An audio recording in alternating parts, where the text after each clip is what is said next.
Right, Jesus Christ, we're eventually getting to the river today.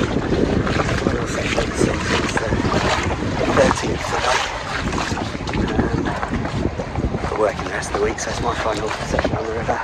Jesus. The road's closed, so I can't get to where I usually park, so I pretty much had to wade.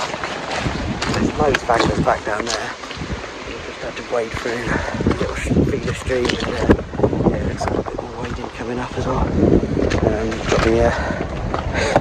Got my wading pole, makeshift one, and I'll try and get up to the top of the fishery. I think there's way too many people down there. But yeah, then, you know, if I see something swim on the way that I can give a go, then I will. There, to be honest, but yeah, it's going to be tricky work. The river's coming up. A lot of rain yesterday. I'm hoping that the fish will be used to it, really. It's been like this all winter, so it's a really good way to start, to be honest. Really mild. It's really been mild rain that's coming. Very windy coming up. Yeah, it'll be a tricky one for the chub. We'll see, I suppose. We'll look at spots and wade through all that water. This way is many other anglers that want to get through, so such a go for me. I've got some pretty big boots I think. Crikey, here we go, another obstacle.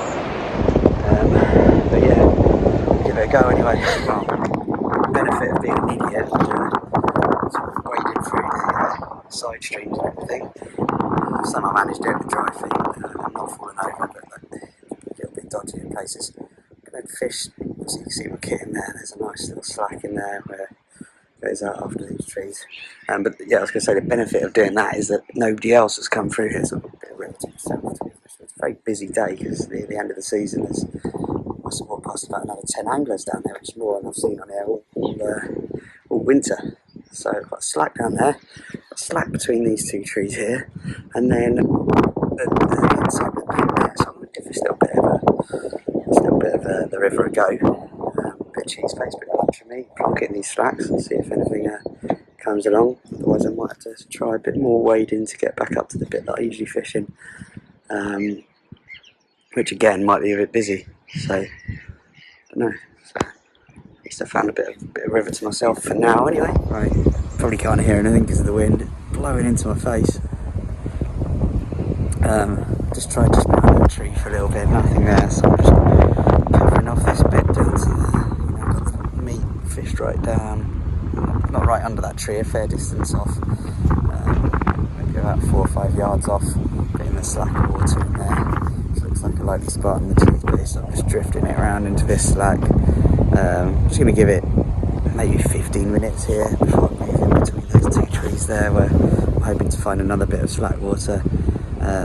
Yeah, it's going to be tricky today. I think it's going to be tricky, but we'll keep trying, keep moving, and hopefully find some feeding fish. Right, birds swim. Give the others maybe about 15 minutes each, to be honest. This one looks probably the most promising, I think, the ones I've fished so far. Bloody windy. Fishing the meat out there, just above that tree.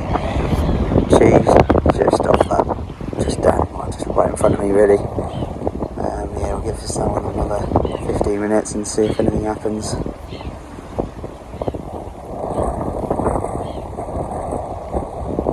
Not a touch so far.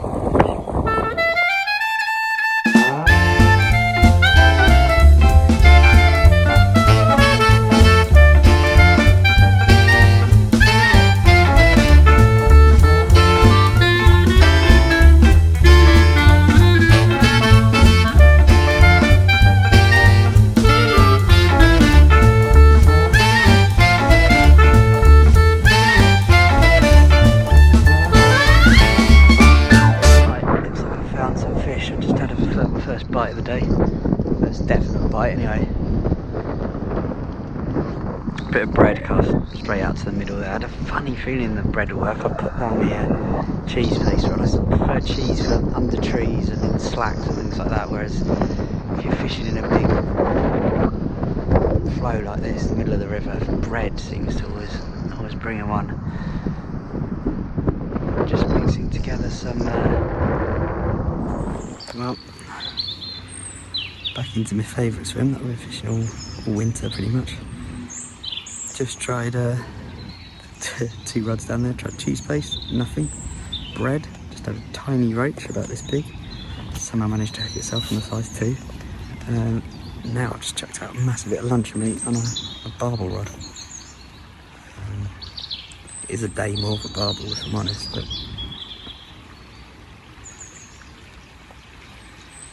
I don't seem to be having it at all today, unfortunately. It's often the case when it's coming up and it's coloured like this. Puts them right off. You never know. It's also the worst time of the day really, mid-afternoon is when it always goes a little bit quiet, so yeah, but a little bit longer here and then I'll start moving upstream and see if we'll find a couple of other little spots to have a go. But yeah, it's definitely a tricky day. But that one little tiny roach means it's not a blank.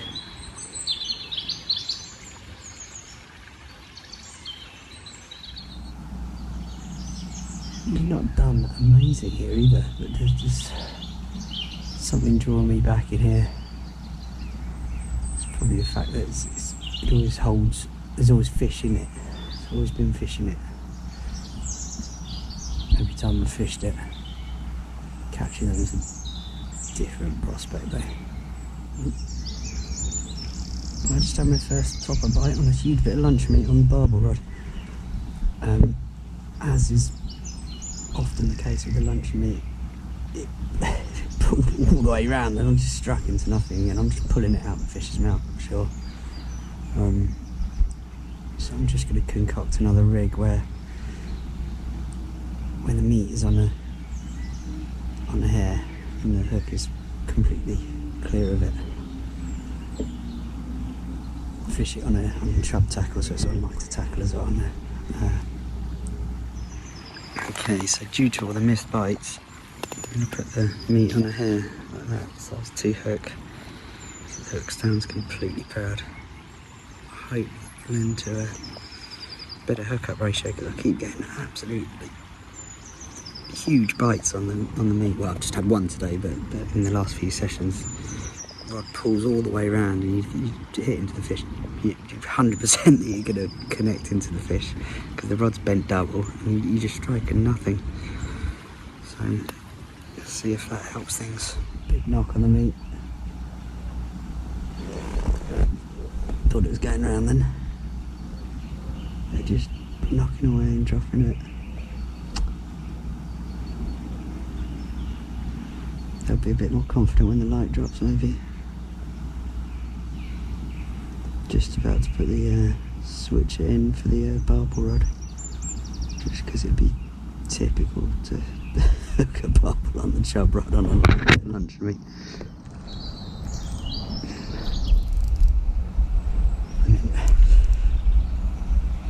Oh crikey, glad it's on the barbel rod to be honest, really trying to get in that tree.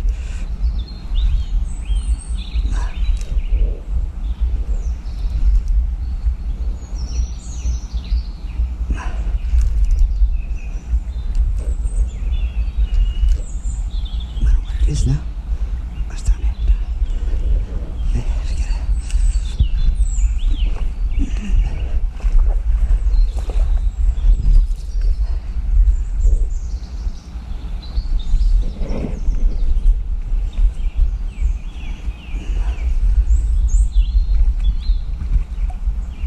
Whoa, that's a nice fish.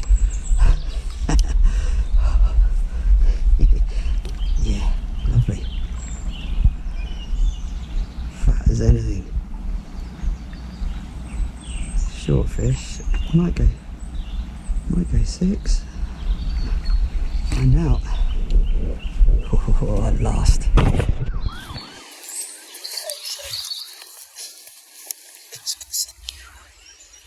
to a lot of effort to catch it. 6 months.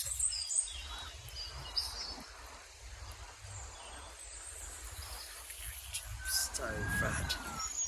So fat this time of the year. Look how deep it is.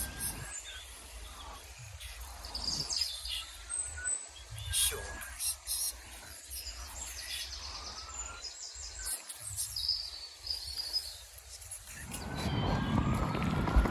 It's £6.7. Look how fat it is.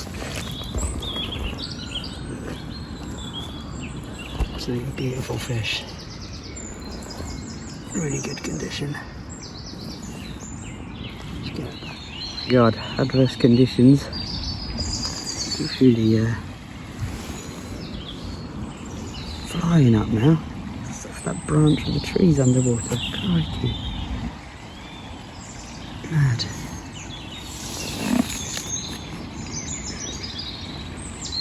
God, glad I had that heavy tackle on for that trout. I don't think I'd got it out from that tree with a £6 line, if I'm honest. I had to use lighter tackle, but actually, it's still a hell of a fight.